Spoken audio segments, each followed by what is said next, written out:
Bonjour à tous et bienvenue à cette nouvelle édition de la revue de la presse camerounaise. C'est d'ailleurs un plaisir pour nous de vous servir de cette manière tous les matins. Nous allons démarrer le périple de ce jour avec le premier quotidien économique de la zone CEMAC. Ça, c'est le quotidien L'économie qui s'intéresse à l'autoroute Yaoundé-Simalène où des expropriations sont en vue. Plusieurs titres fonciers sur le linéaire de la section urbaine de cette infrastructure viennent d'être classés dans le domaine public artificiel par un décret signé le 23 avril 2025 par Paul Biya, président de la République.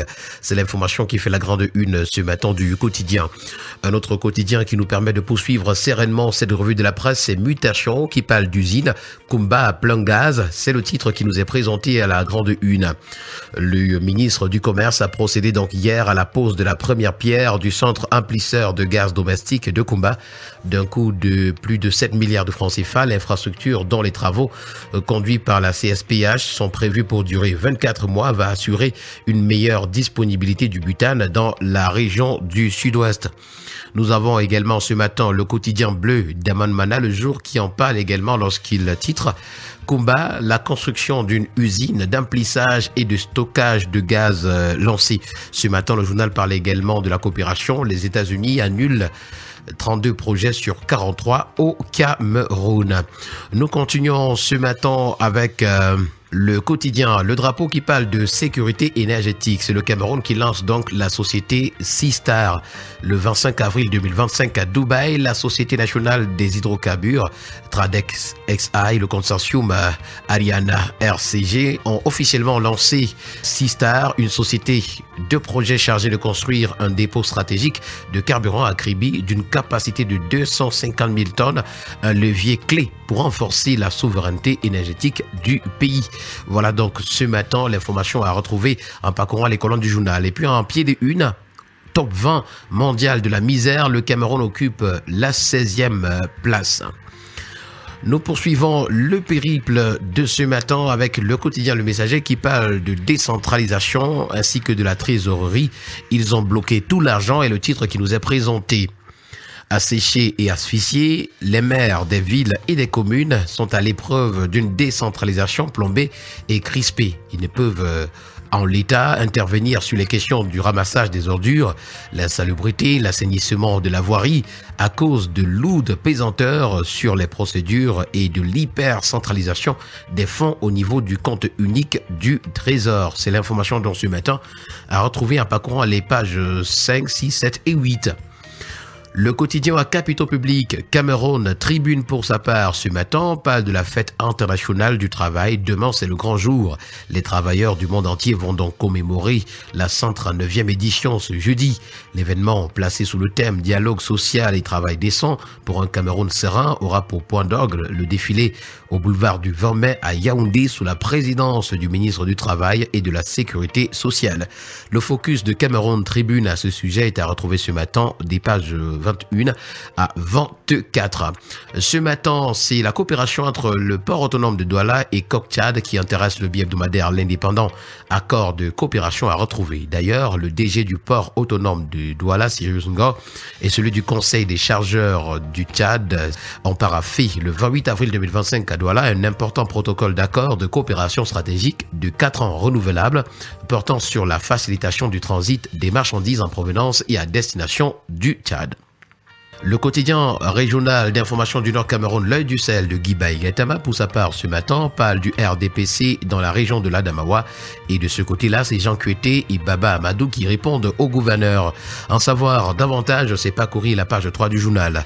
Avec le quotidien Econews ce matin, on parle de la mission du FMI au Cameroun, retrouvant les enjeux et les perspectives économiques clés. Visite du Premier ministre à Mada également, entre hommage traditionnel et stratégie politique.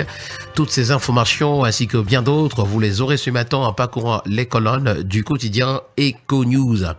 La Société nationale des investissements est au cœur des informations rendues ce matin par l'hebdomadaire 102 tours. Retrouvons les manœuvres de Mambas sur le poste de DG ce matin.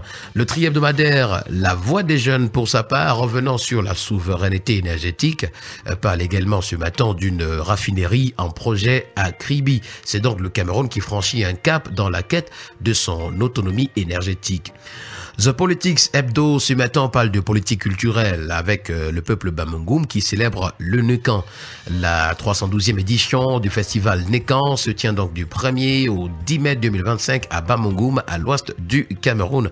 Le quotidien Vert Émergence pour sa part ce matin, s'agissant de la suspension de l'aide américaine, parle de la saignée des projets annulés. Sur les 43 projets prévus au Cameroun pour 2025, 32 ne sont plus d'actualité.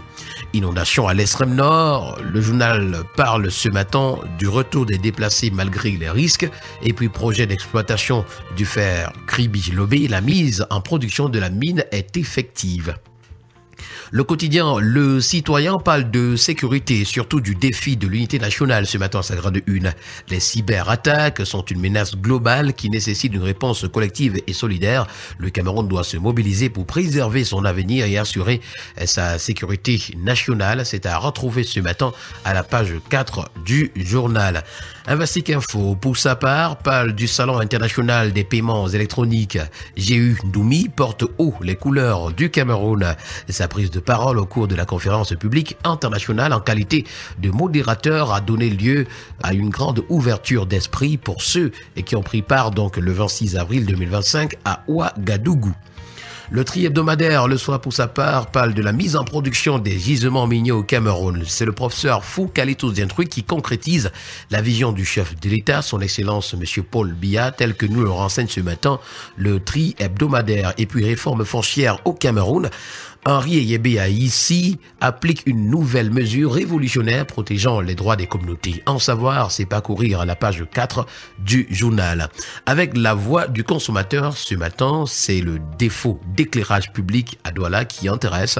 Le top 10 des quartiers trop obscurs est présenté à la grande une. Un éclairage public insuffisant favorise d'ailleurs le vandalisme, l'incivisme, les agressions et les accidents de la circulation qui nuisent grandement à la sécurité routière. De nombreux quartiers des arrondissements de Douala 3e et 4e sont en tête du classement. Également à retrouver dans la voix du consommateur ce matin, Valère Bissala, le candidat des jeunes pour étudier. Et puis décès de Manuel Ansama. Nganou est-il au-dessus de la loi? C'est une interrogation. On parle de santé ce matin avec le journal Santé Nature Info qui nous fait savoir que s'agissant du VIH-Sida, le taux de séropositivité inquiète dans le centre et le littoral. Le quotidien Info Plus Santé parle pour sa part ce matin également du retrait des USA de l'OMS. Le dialogue n'est pas rompu d'après le journal et selon le représentant résident de l'OMS au Cameroun, les tractations sont en cours pour convaincre les États-Unis de revenir donc sur leur décision. Nous continuons avec EcoSanté. C'est pour rester dans le domaine de la santé ce matin. EcoSanté nous parle de l'hôpital central de Yaoundé où un forfait unique est mis en place pour une grossesse sereine et accessible.